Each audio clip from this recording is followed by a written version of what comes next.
تهوداتي مشاهدينا الاعزاء، السلام عليكم، كي دايرين؟ بخير لاباس عليكم. في هذا الفيديو غندير معكم العصير تاع لافوكا.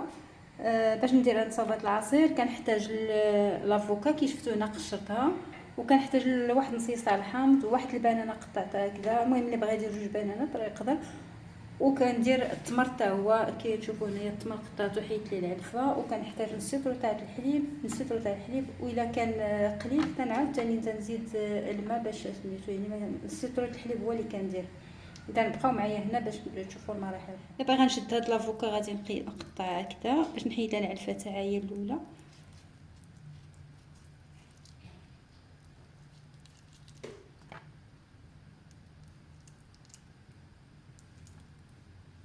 في نفس الوقت نقطعها طريفات لان كتجي ساهله في الطحين بحال هكذا، باش نقسمها غير على جوج.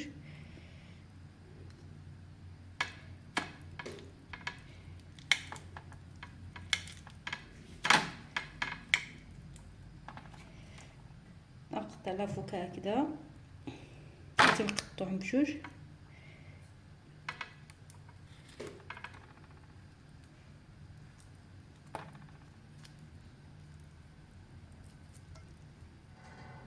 دابا هنا لافوكا تاعنا غادي نديرها في سميتو في طحانه.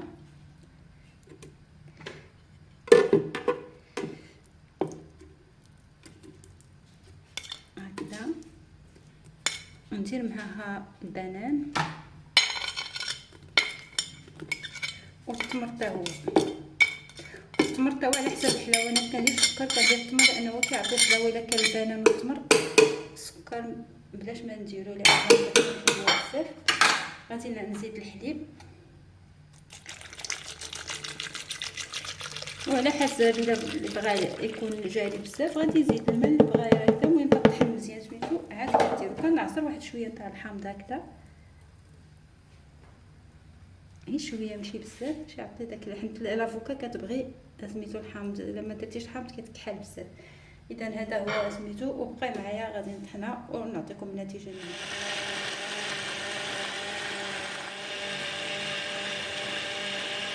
دابا العصير تاعنا هو وجد، نتوما كي كتشوفوا درتو جاري شويه هكذا. هذه هي طريقه التقديم. اللي بغى يدير فيه شويه تاع المكسرات يديرهم، انا كندير فيه واحد النعناع هكذا لانه هكذا كيتقدم، وهذاك النعناع كيبدا كيطلق الريحه تاعو. وهذا هو التقديم النهائي تاعنا تاع العصير. وكنتمنى يعجبكم وكنتمنى التشجيع تاعكم، ودمتم بخير والى اللقاء.